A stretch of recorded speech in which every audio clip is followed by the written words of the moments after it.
Hello दोस्तों, स्वागत है आपका आपके अपने चैनल साधन में हम बात करते हैं म्यूचुअल फंड और स्टॉक इन्वेस्टमेंट के बारे में। आज का टॉपिक है डेट स्कीम्स, वो अनटचेबल 20 डेट स्कीम्स जिससे आपको एग्जिट कर जाना चाहिए। डेट स्कीम्स मार्केट में बहुत ही क्योस छाया हुआ है, एक हाहाकार सा मचा हुआ है जब फ्रैंकलिन टेम्पल्टन ने अपने 6 डेट फंड बंद कर दिए और इन्वेस्टर को रिडीम करने का भी मौका नहीं मिल रहा है। तो ये बता रहा है कि डेट स्कीम ने घुसने से पहले हमें सावधान रहना चाहिए, और ख़ास करके हम उन 20 डेट स्कीम्स को ढूंढ करके लाए हैं जहाँ पर अगर आप इन्वेस्टेड हैं तो आपको तुरंत एग्जिट बटन प्रेस कर देना चाहिए या स्विच कर जाना चाहिए। इस वीडियो में हम सीखेंगे डेट फंड के बेसिक्स क्या होते हैं, साथ ही ये जानेंगे कि किसी डेट स्कीम्स में अगर कोई सिक्योरिटी नॉन परफॉर्मिंग हो जाती है या डिफ़ॉल्ट ग्रेड में चली जाती है तो क्या होता है। इसके अलावा हम उन अनटचेबल 20 डेट स्कीम्स की बात करेंगे जहां से आपको एग्जिट कर जाना चाहिए या फिर निकल जाना चाहिए। दोस्तों, हम साथ में ये भी बताना चाहते हैं कि हम ये अपने रिसर्च के बेसिस पे बता रहे हैं और हम सेबी रजिस्टर्ड इन्वेस्टमेंट एडवाइज़र नहीं हैं।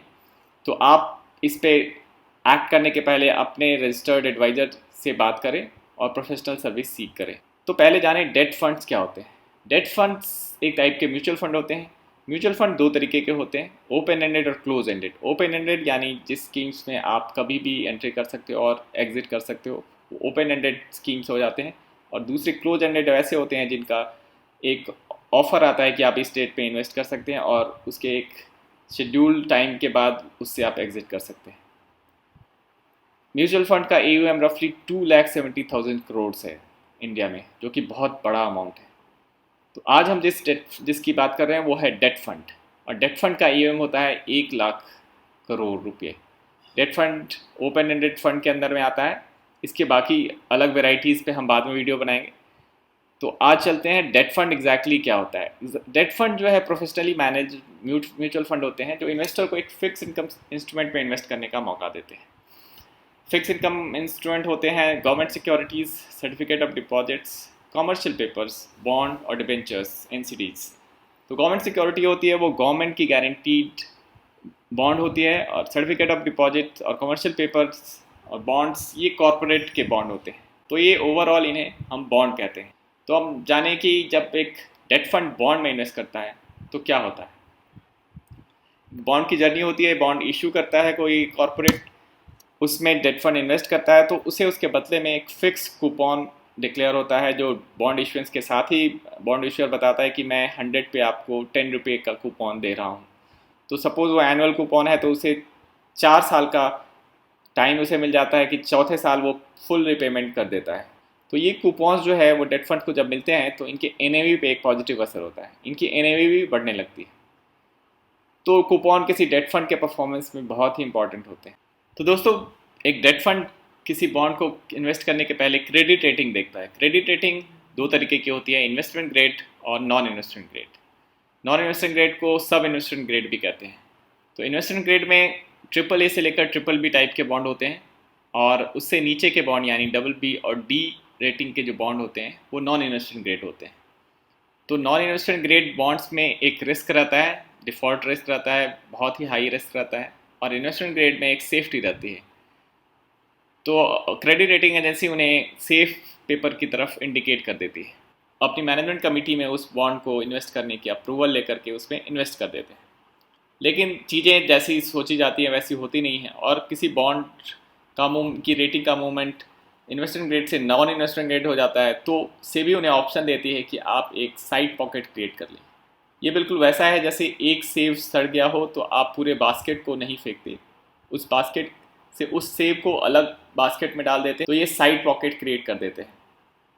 तो ये option basically non performing bond को सेग्रीगेट करने का होता है, इसे सेग्रीगेट अकाउंट क्रिएशन भी कहते हैं। तो जब NAV उस फंड की स्कीम की उस कार आउट के कारण घट जाती है, वो हम अगले स्लाइड में देखेंगे। दूसरा तरीका ये होता है कि उसकी वैल्यू ऑफ राइट ऑफ कर दें, या जो करंट डेट मार्केट में उसकी वैल्यू है वो वैल्यू आप NAV में तुरंत एडजस्ट कर लें। तो उस तरह से NAV उसी दिन घट जाती है और फिर वही एक सिंगल NAV रहती है। ये दूसरा तरीका है। आज हम डिस्कस करने वाले हैं साइड पॉकेट्स की, क्योंकि ये बहुत ही प्रेवलेंट हो गया है। आज के डेट में ऐसे 20 से ज़्यादा स्कीम्स हैं जिसमें साइड पॉकेट्स क्रिएट किए जा चुके हैं।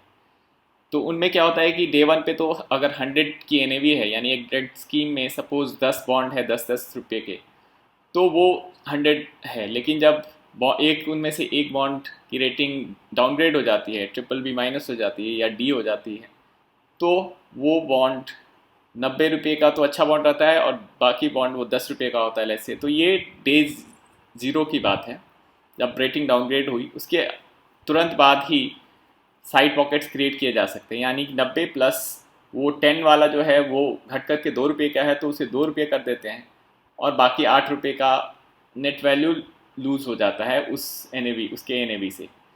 तो ये बाकी 8 रुपये रिकवर भी हो सकते हैं अगर अगर फंड हाउस ने बॉन्ड इश्यूअर पे केस किया और वो केस जीत जाते हैं और उसके पास पैसे होते हैं तो उसे रिकवरी होती है, तो दूसरी जो साइड पॉकेटेड स्कीम है उसमें पैसे आते हैं।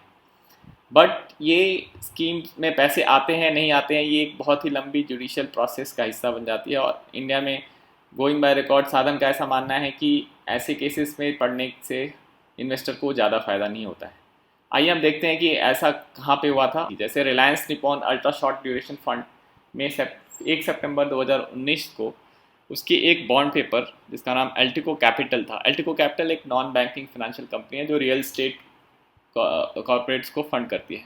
तो उसने डिफ़ॉल्ट कर दिया था उसी 1 सितंबर को। 2950 के करीब एनएवी थी सितंबर बिल्कुल स्टार्टिंग में, और वो वहाँ से गिर करके आ जाती है 2840 के करीब। तो ये जो ड्रास्टिक फॉल है ये सेग्रीगेशन के कारण हुआ है, तो ये हिट इन्वेस्टर को लेना पड़ा। फिर दोबारा भी एक ऐसा इंसिडेंट इसके साथ हुआ, वहाँ पे भी इन्होंने साइड पॉकेट्स क्रिएट किए। तो इस डेट फंड की लाइफ में दो बार ऐसे साइड अकाउंटिंग करनी पड़ी है। तो अब हम देखते हैं कि उसके रिटर्न पे क्या असर हुआ। तो वो इन्वेस्टर्स को जो अगर बेंचमार्क से कंपेयर करें तो इन्वेस्टर को जो उन्होंने फिक्स इनकम में इन्वेस्ट किया था, दे वर एक्सपेक्टिंग टू गेट रफली 3% का रिटर्न। उन्हें 3% का रिटर्न मिलना चाहिए था पिछले 9 महीने में, 31 जुलाई 2019 से लेकर 28 अप्रैल 2020 तक उन्हें 3% का रिटर्न मिल जाता अगर वो किसी कंपेरेबल टी बिल में जो उसका बेंचमार्क है किसी नॉर्मल एवरेज कैटेगरी के डेट फंड में रहते तो उन्हें इतना रिजल्ट मिल जाता। बट जब साइड पॉकेटिंग हुई, अल्टिको का दुर्घटना हुआ, तो इनका रिटर्न जो है वो +1% से -3 यानी 4% का डाउनफॉल हुआ। फिर अगेन जो दूसरी स्कीम में जब दूसरी बार फिर उन्होंने साइड पॉकेट क्रिएट किए, फिर 1% का ड्रॉप हुआ, और उन्होंने तीसरी बार भी क्रिएट किया है। तो एक नेट यहाँ पे 3 बार हमें देखने को मिल रहा है कि रिटर्न्स हिट हुए हैं।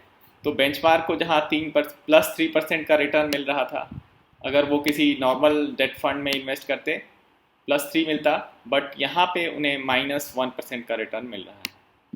तो -1 और +3 के बीच का जो अंतर है 4% का उन्हें लॉस हुआ over a period of 9 month, यानी एक साल में अगर करें तो रफली 5% का इन्हें घाटा हो गया है। तो ऐसे फंड में क्या आपको इन्वेस्टेड रहना चाहिए, हम इस पे आगे बताएंगे। तो अब हम बात करते हैं कि साधन इस इशू को कैसे ट्रीट करता है। मैं आपको एक एग्जांपल देता हूँ। सपोज आपके घर में आपको एक कॉकरोच मिलता है, तो अगर आप ध्यान से देखेंगे, घर के हर एक कोने को ढूंढेंगे, तो आपको मैं शर्त लगाने को तैयार हूँ घर में एक से ज़्यादा यानी कम से कम 4-5 कॉकरोच तो ज़रूर मिलेंगे। इसका रीज़न ये है कि कॉकरोच सिर्फ अकेले नहीं होते, कभी अकेले नहीं होते, उनके साथ उनकी पूरी फैमिली होती है। ऐसा ही मानना है वॉरेन बफेट का, जो दुनिया के सबसे बड़े इन्वेस्टर हैं। उन्होंने बोला है कि आपको सिर्फ एक कॉकरोच किचन में कभी नहीं मिलेगा, अगर आप ढूंढने लगो तो बहुत सारे कॉकरोचेस होते हैं। तो जैसा हमने रिलायंस निपॉन के केस में देखा, उन्होंने 3 बार साइड पॉकेट क्रिएट करने पड़े, 3 बार उनके बॉन्ड होल्डिंग्स को डाउनग्रेड किया गया। तो वैसे ही ये एक कॉकरोच बताता है कि आपका घर क्लीन नहीं है। अगर हमारे पास ऑप्शन है कि हम उस घर को छोड़ सकें तो हमें वो घर छोड़ देना चाहिए। ऐसे ही इसी फिलॉसफी को हम लेकर के बताने वाले हैं कि ऐसे घर में रहना काफ़ी ज़्यादा रिस्की है, तो हमें हाई रिस्क से लो रिस्क करना होता है, यही साधन सिखाता है और यही नॉर्मल विजडम भी है। तो हमें क्या करना चाहिए, तो हमें ऐसे फंड में जहाँ पे साइड पॉकेट्स क्रिएटेड है वहाँ से अपने लॉसेस कट कर लेने चाहिए और एग्जिट कर जाना चाहिए और स्विच कर जाना चाहिए to liquid funds. It's never too late. क्योंकि आपका पैसा है, आपका हार्ड अर्न मनी है, अगर आप उसे ख्याल नहीं रखेंगे तो फिर आपको वो पैसे काम नहीं आएंगे। तो दोस्तों, ये डिस्कशन था साइड पॉकेट्स पे और डेट फंड क्या होते हैं और टेक्निकली उनमें क्या इशू होते हैं। हमने ये देखा कि साइड पॉकेट्स क्रिएट होते हैं तो हमें उन्हें एग्जिट कर जाना चाहिए। अब हम देखेंगे कि वैसे 20 अनटचेबल 20 स्कीम्स कौन कौन से हैं। पहले बात करते हैं फंड हाउस वाइज बात करते हैं। तो ये कुछ फंड हाउसेस के नाम मैं दिखा रहा हूँ, फ्रैंकलिन टेम्पल्टन, निपॉन, यूटीआई। इन तीनों को एक बॉन्ड ने काफ़ी परेशान किया, वो था वोडाफोन आइडिया का बॉन्ड। ये बॉन्ड जब डाउनग्रेड हो गया तो इन्हें साइड पॉकेट्स क्रिएट करने पड़े और इन्वेस्टर्स को हिट लेना पड़ा। फिर यस बैंक का डिफ़ॉल्ट हुआ तो फ्रैंकलिन टेम्पल्टन में हिट हुआ और यूटीआई में भी हिट हुआ। फिर बैंक ऑफ बड़ौदा में भी यस बैंक के बॉन्ड होल्डर्स होल्डिंग के कारण उनके इन्हें भी कम हुई। फिर जी का डिफ़ॉल्ट हुआ जिसने आदित्य बिरला सन लाइफ को डायरेक्टली हिट किया। डीएचएफएल के डिफ़ॉल्ट में टाटा और रिलायंस के डिफ़ॉल्ट में उनका अपना निपॉन रिलायंस और bank of Baroda mutual fund को लॉसेस हुए। और एक last but not the least Altico capital, जिसकी हम बात कर चुके हैं, उसमें यूटीआई और निपॉन को लॉस हुआ।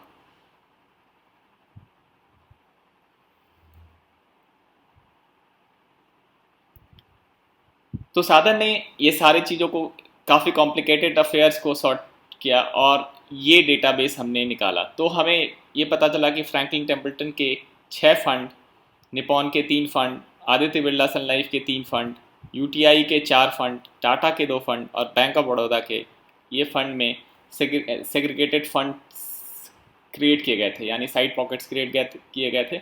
और आप खुद भी नोटिस कर सकते हैं कि इन फंड में रिटर्न कहाँ कहाँ पे रहा है। देखिए, निपॉन के इन फंड्स की बात करें, -28 -11% का रिटर्न हुआ है। यूटीआई क्रेडिट रिस्क फंड में -30% का रिटर्न हुआ है और सबसे ज़्यादा रिटर्न हुआ है बड़ौदा ट्रेजरी एडवांटेज, -43%। तो इन फंड हाउसेस ने जनरली, इन फंड स्कीम्स की बात करें तो जनरली पैसे डुबोए हैं। तो हम ये बताना चाहते हैं कि अगर आप इनमें से किसी फंड में इन्वेस्टेड हैं तो आपको तुरंत ये फंड एग्जिट कर जाना चाहिए। स्कीम वाइज मैं यहाँ पे फिर से प्रेजेंट कर दे रहा हूँ, आप स्क्रीनशॉट ले लें, इसे पढ़ें और अपने पोर्टफोलियो में देखें कि कहीं कोई फंड ऐसा तो नहीं है जिसमें आप इन्वेस्टेड हैं। इसमें जनरली क्रेडिट रिस्क फंड हैं और भी डिफरेंट वैरायटी ऑफ फंड हैं, तो आप इसे रुक कर के ध्यान से देखें, चेक करें और उसके बाद डिसाइड करें कि मुझे एग्जिट करना चाहिए या नहीं, और अपने इन्वेस्टमेंट एडवाइज़र से भी एडवाइस कर देंगे बात। तो अगर आप यहाँ से एग्जिट कर रहे हैं तो आपको कहाँ जाना चाहिए? तो आपको सेफ्टी की तरफ जाना चाहिए। आप जो इन्वेस्टेड मनी को रिडीम करके जो पैसा वापस मिला है उससे आप लो रिस्क वाला कोई लिक्विड फंड में इन्वेस्ट कर देना चाहिए। Thanks for watching our channel. Please हमारा चैनल सब्सक्राइब करें, क्योंकि हम चाहते हैं कि हम ऐसे ही अच्छी अच्छी वीडियोज़ आपको बनाते रहें ताकि आप सीखें और अपने पैसे बचाएं। धन्यवाद।